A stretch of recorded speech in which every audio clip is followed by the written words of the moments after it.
الحمدللہ والصلاۃ والسلام علی رسول اللہ اما بعد۔ اسلام ہی کیوں؟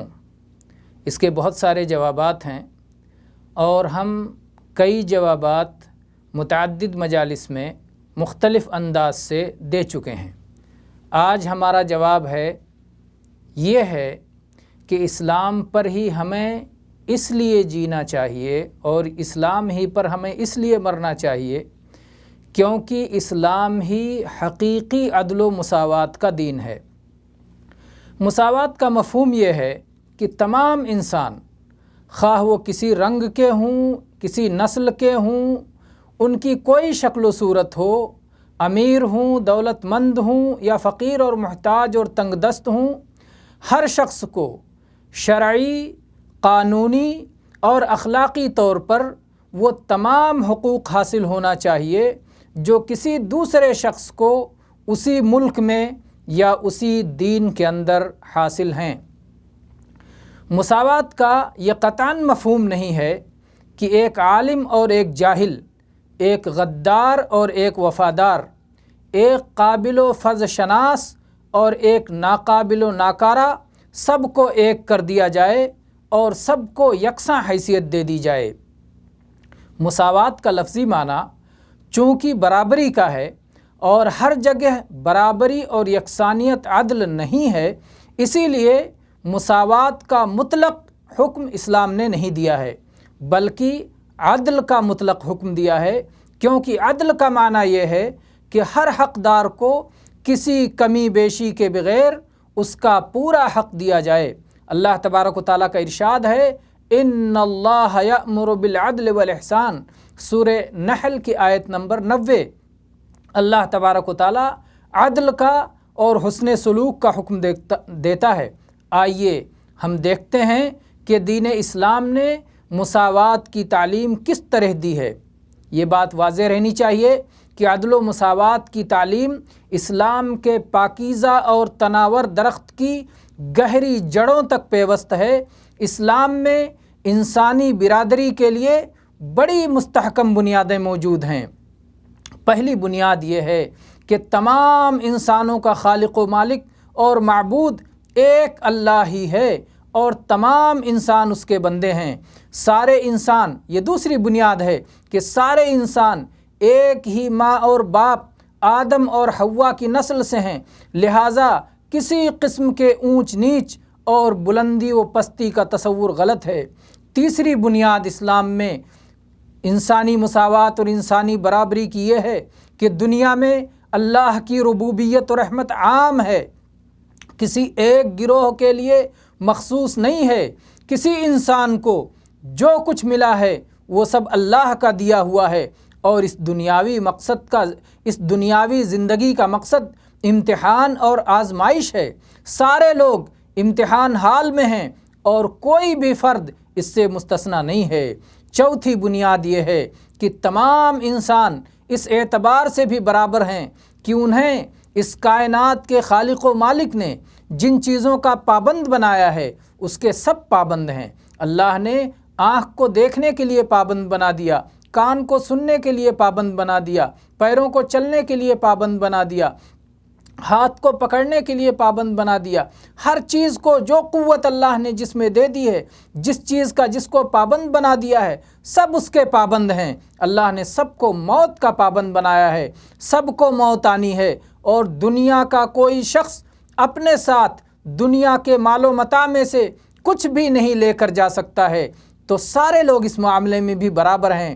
اسی طرح سے پانچویں مساوات اور برابری کی بنیاد یہ ہے، تمام انسان اس اعتبار سے بھی برابر ہیں کہ اللہ تعالیٰ نے ہر ایک کو اپنی امتیازی شناخت اور اپنی منفرد حیثیت اور اپنی الگ پہچان عطا فرمائی ہے، اور ہر ایک کے ساتھ اللہ تعالیٰ کا یہ نوازش ہے اور اللہ تعالیٰ کا یہ فضل و کرم ہے، وہ اپنے آپ میں اپنے طرز کا اکیلا ہے، کوئی اس کی طرح نہیں ہے۔ ہر ایک کو اللہ تعالیٰ نے کچھ نہ کچھ خوبی سے نوازا ہے اور یہ اللہ کی عطا ہے۔ چھٹی بنیاد یہ ہے کہ اسلام کی نظر میں تمام انسان اس اعتبار سے بھی برابر ہیں کہ ان میں سے ہر ایک کو اپنے اپنے اعمال و کردار کے مطابق جزا یا سزا ملنا ہے۔ ایسا نہیں ہے کہ کوئی آدمی کچھ بھی عمل کرے اس کی جزا و سزا دوسرے کو بھگتنا پڑے گا، نہیں، ہر شخص کو اپنے عمل کا جواب دہ ہونا پڑے گا۔ اگر اس نے نیک کام کیے ہیں تو جزا پائے گا، اور اگر برے کام کیے ہیں تو سزا کا حقدار ہوگا۔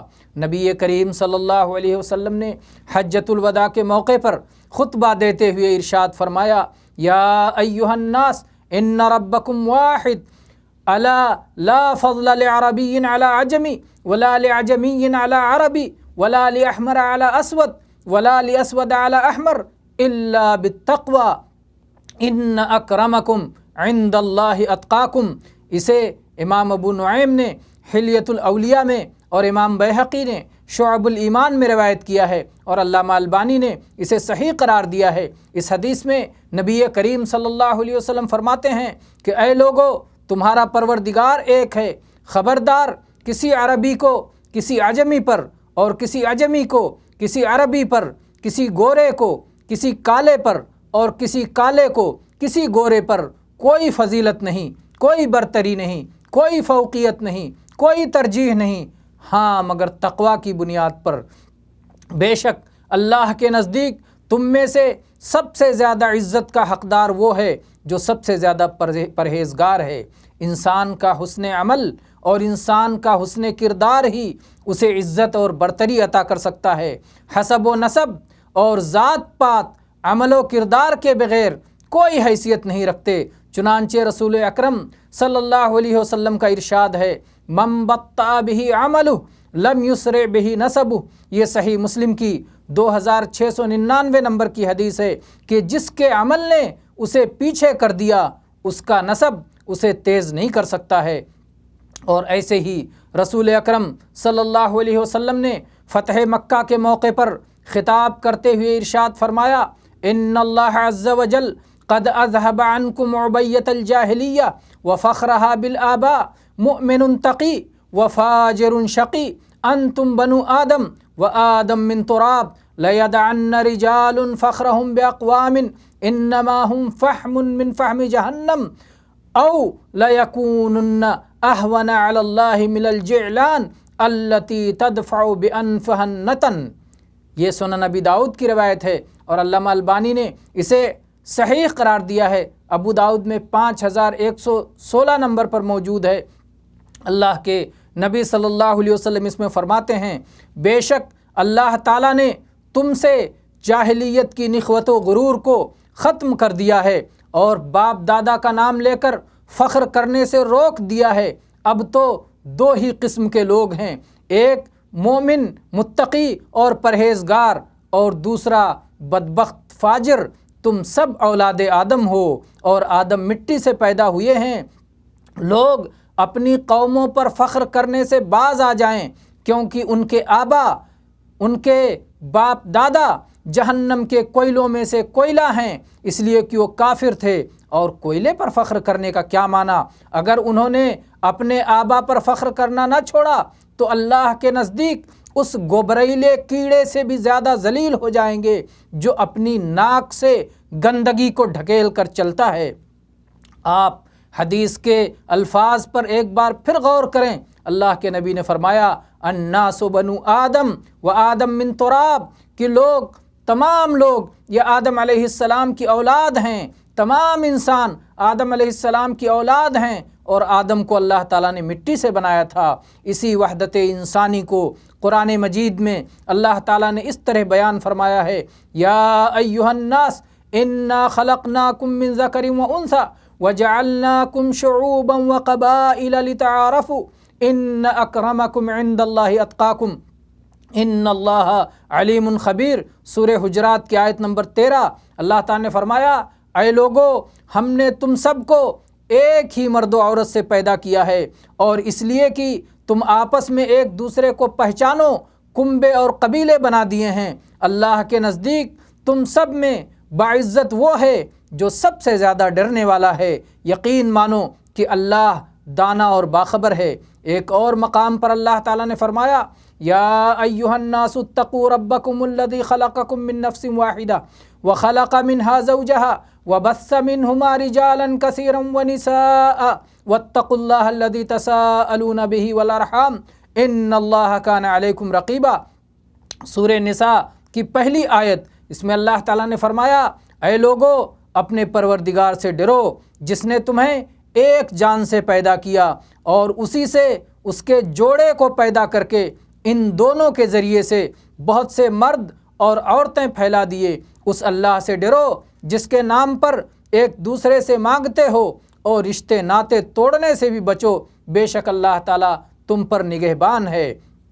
اسلام نے فضیلت اور برتری اور رفعت و سربلندی کا جو معیار قائم کیا ہے وہ ایمان اور تقوی ہے۔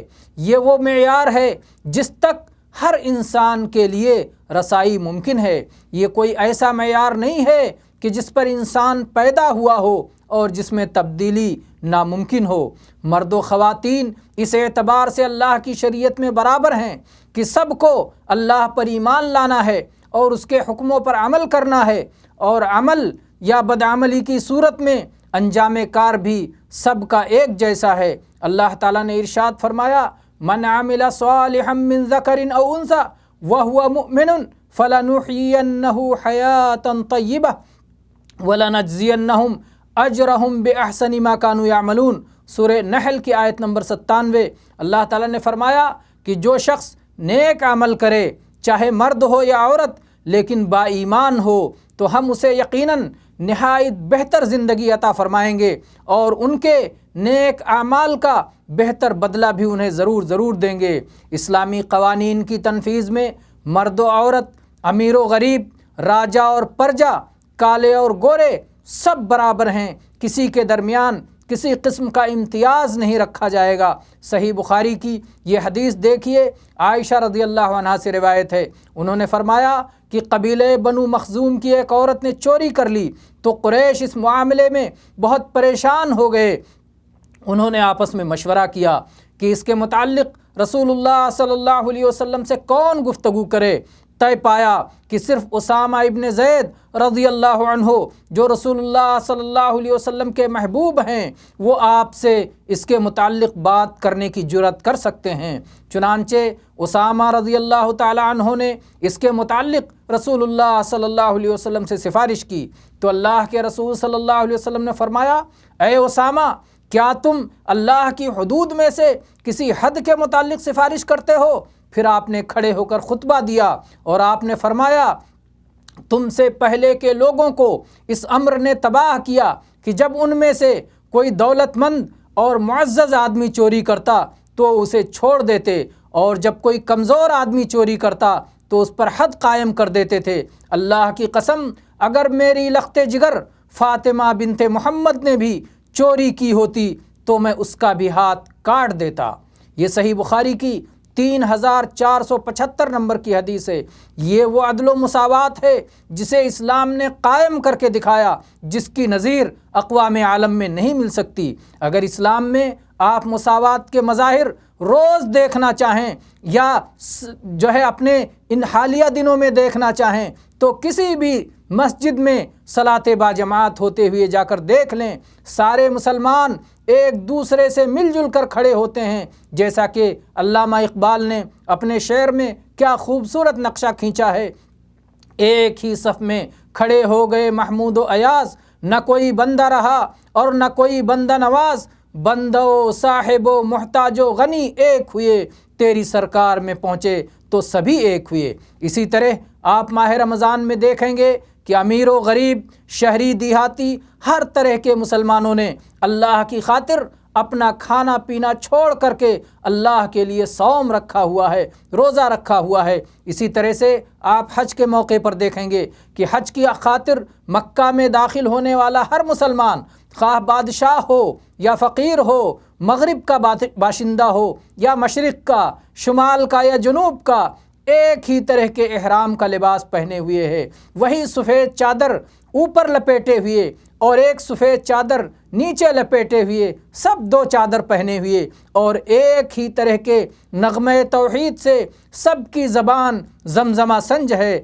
بہرحال قصہ مختصر یہ ہے کہ اسلام ہی وہ دین ہے جس نے تمام بنی نوع انسان میں عدل کے ساتھ مساوات کو قائم کیا ہے۔